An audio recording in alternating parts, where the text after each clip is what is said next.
My wife and I have been married since 2001, and together since 1999. She is the most intelligent, thoughtful, caring, and loyal person I know, and I have always considered myself fortunate to have met and married her. Even today, she is aesthetically beautiful, and although men have told her this throughout our marriage, she has always rejected their advances. Earlier this year, she was diagnosed with stage 1 uterine cancer and underwent a full hysterectomy. I was never worried about the cancer as it was caught early, and she made a full recovery. I took time off work to care for her after the surgery, and everything seemed to be going well. Of course, there were some expected emotional moments on her part, but we dealt with them together. After her recovery, she was determined to live life to the fullest, and planned a 10-day trip to Europe, followed by a trip to Belize. We also have a trip to the UK, Spain, and Portugal planned for later this year. I am fully supportive of these adventures and cherish the memories we are creating together. I also understand that her desire for new experiences may stem from feeling fragile after her cancer diagnosis. She has also taken up yoga, swimming, and healthy cooking classes, which I fully support. However, last week she came home from work and told me she wanted a hall pass, a one-time opportunity to have sex with someone else besides me. She explained that her outlook on life has changed since her cancer diagnosis, and she doesn't want to be held back from doing things she desires. She mentioned a coworker she has always been attracted to, who is leaving the company and she will never see again, making it the perfect opportunity for her to sleep with someone else. She assured me that I could say no, but warned that she would be upset and disappointed in me for an unknown amount of time, and that it would confirm my male toxicity and insecurity. I do not consider myself toxic, and if not wanting my wife of over 20 years to have sex with someone else is considered insecure, then I guess I am insecure. I told her that I appreciated her discussing this with me, but I cannot give my approval under coercion. I also expressed my disappointment in her language, as it implies that my reaction to this significant issue could negatively impact our marriage and life together. The next morning, she apologized for putting such a weighty decision solely on my shoulders and said she would take the decision away from me. She booked a hotel near where her coworkers were having a party or send-off for this coworker and planned to spend the night with him, and hoped that I would be here when she got back, that she would answer any questions I have about the night after it happened, but not before. She will not tell me who he is or anything about him, because she knows me too well, and I will dwell and obsess over him. And that would make it too real for me, which is pretty accurate. Her point of view is that the less I know, the better, which contradicts the offer to tell me anything I want to know after it happened. I think she knows I won't want to know or ask anything, or she simply will not tell me. Part of me thinks, at least she has been honest with me, and she has been through a lot since finding out she had cancer, so maybe I should just let it happen. I certainly have no concept of what she went through, so I cannot dismiss how this affected her mental state or outlook on life. Part of me wants to put my foot down and say this is not going to happen and deal with the consequences when they happen. Her boyfriend called me callous for even suggesting that I wouldn't let it happen because I had no idea what she went through. I find it hard to believe that she is okay with the possibility of throwing away 20+ years of marriage over some guy that she has had no relationship with outside of work, and that I should just call her bluff. Maybe she thinks similarly that I won't throw away the marriage because of one encounter. I just don't know what to do. I empathize with her, and then an instant later, I am angry with her. Part of me wants to know who this guy is. What does he look like? What has he got that is so enthralling for her? Is he just a safe option? Is he married? Does his wife know? Would I be a callous asshole for saying no? What can I do besides walking away? Now for the first update. It has been an exhausting couple of days. I was hoping that my opposition to her plans would give her pause, but unfortunately, that did not happen.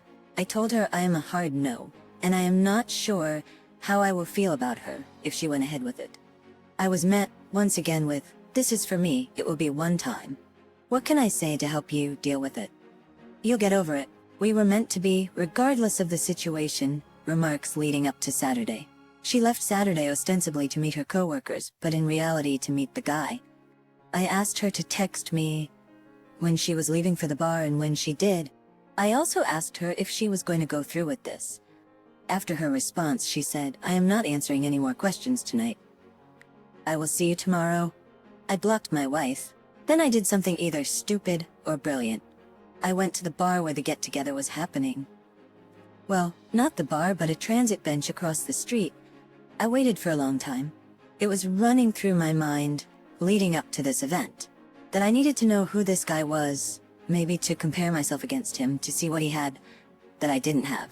It was driving me crazy not knowing who he was, and what was so special about him that she would ruin a marriage for.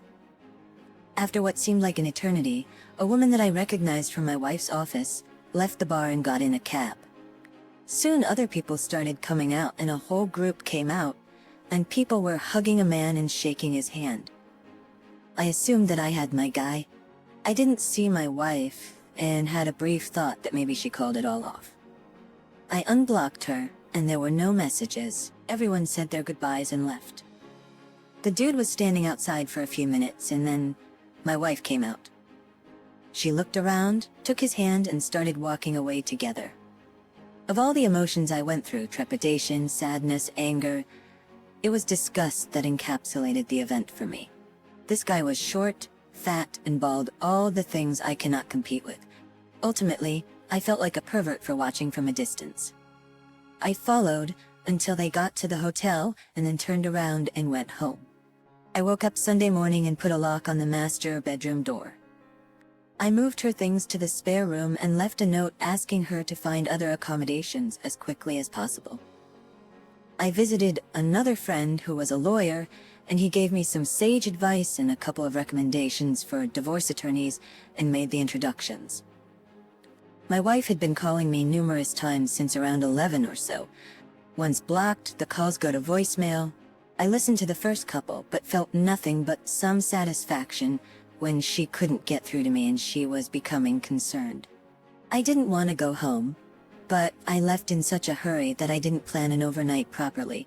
I got home around 9, and as per my buddy's advice, I recorded the interaction. I was halfway up the stairs when she came up from the family room asking what was going on. "Can we talk? I thought we talked about this." I just answered that I was not interested in discussing this tonight, and went to bed. After not getting a response from me through the door, she left me alone. I feel kind of like a child for not talking with her and shutting the door on her, but I just couldn't look at her. On Monday, I got up and got ready for work. She was waiting for me, and asked if we could discuss getting back to normal. I said, "You have been doing all the talking for the both of us for the last week. Why don't you continue?" And I left for work. I have an appointment with the attorneys my friend recommended for this week. Now for the second update. My lawyer wasn't available for a few days, so I was faced with the reality of having to live with my wife. My wife and I were in a difficult situation. I didn't want to go home and have a discussion, let alone a discussion about our relationship. When I did get home, I was ambushed by her friends and my mother-in-law. Instead of taking a remorseful approach, they decided that a full court press was necessary and berated me. The BFF was the ringleader, but all of them said things like, "She's been through a lot. You don't know what she's been through. You have no idea what it's like to face something like this. This was a one-time thing, at least she told you. She could have hidden it from you. She will never see the guy again." My favorite was, "You are in trouble for what you have been putting her through these last couple of days." I listened with a dumbfounded expression, and when there was a lull in their anger, I asked if they were finished. Then I asked my wife if there was anyone else she forgot to tell about this. I calmly informed them that I was going to talk to their husbands and tell them how they verbally abused me, shamed me, and tried to manipulate me into staying with a cheater. After I asked them to leave, I made it clear that I had no say in the situation, and they had no say in whether I stayed or not. My soon-to-be ex-wife half-heartedly apologized. She said she regretted the whole thing. I explained that there is a difference between regret and remorse. Regret is feeling sorry for the consequences, while remorse is feeling sorry for the action itself. She asked if I had any questions, no matter how disturbing, and I asked why she chose to cheat with someone else. She said that her cancer diagnosis scared her, and she felt like she was running towards death. She wanted to escape, and this guy was interested in her for a long time. She knew he wouldn't say no, and he was the opposite of me. I told her that if I was going to risk my marriage, the woman would have to be a serious upgrade from her. I also told her that I saw her and him leaving the bar together and walking hand in hand towards the hotel. They looked too comfortable with each other, and I asked if something was going on before all of this. She denied it, but who knows if that was the truth. I concluded by saying that after all our years together, her lack of respect for me was shocking. I made it clear that I would never be in a relationship with someone who didn't value and respect me. I would never be able to look at myself in the mirror again if I condoned that level of disrespect and stayed with her. I hope we can go our separate ways amicably, and I have an appointment with a lawyer later in the week. I again asked her to find some other accommodations, but she simply said I am not going anywhere, and we are not getting a divorce. She promised to give me all the time I need and do whatever I need to recover from this. She's asked me to go to marriage counseling, but I refused. Why would I go to counseling? I did nothing to warrant needing a therapist's advice. I had her served and gave her a notice to vacate. The house is my premarital asset. She has moved in with her mom, but I find her constantly coming by to see if I need anything or making suggestions like, what if we had an open relationship only on your side or threesomes? This seems kind of desperate and pathetic. I have been constantly rebuffing her and telling her she has to call and ask for permission before coming by. Finally, it seems to be getting through to her that there will be no reconciliation. She has said that she will drag the divorce out for as long as possible, but so far she has been compliant. The worst part of all this is telling my daughter that we are getting a divorce and why, followed closely by her begging me to give her mom another chance. I am not sure I would have been afforded the same consideration if I was the one who was cheating. Now for the third and last update, there is not much to report. We are in the process of getting a divorce. However, where we live, we must be legally separated for 1 year. My soon-to-be ex-wife has said that she will give me whatever I want in the divorce if I agree to attend marriage counseling, but I am not interested. There was a bit of back and forth while we worked out what separation looks like in everyday life from this point forward.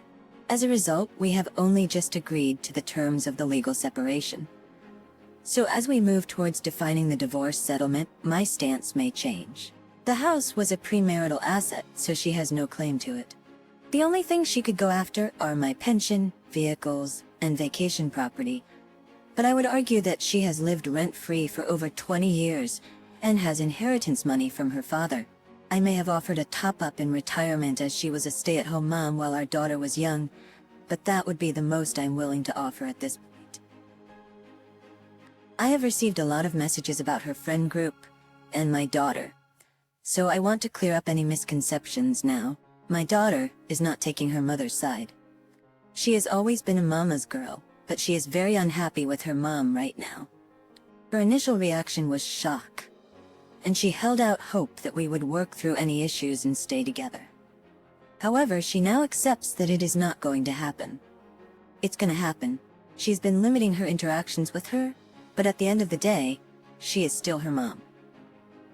The husbands of the friend group were upset at the level of complicity of their wives in aiding and abetting the contact or cheating, and made them cut off my wife, but that seems to have been forgotten at this point. The BFF was the ringleader, and seems to have taken perverse pleasure in actively creating scenarios where they would be in contact, at the very least encouraging to the point of causing her husband to question her motives. It turns out she didn't like me at all, and this was her way of sticking it to me. I guess she won. The best friend's husband said that there was some sexting in his wife's messages, but he assured me that he was dealing with it. We did meet up with him and he was apologetic for his wife's complicity, but it is not his fault. And I just want to move on now. I have decided not to date anyone for a while. I will not be getting married ever again. So that is it. I doubt I will post again, unless she wins the lottery and I find it in my heart to forgive her. Thank you for watching. If you enjoyed the video, please like, comment, and subscribe. Until next time, I'll see you again. Take care.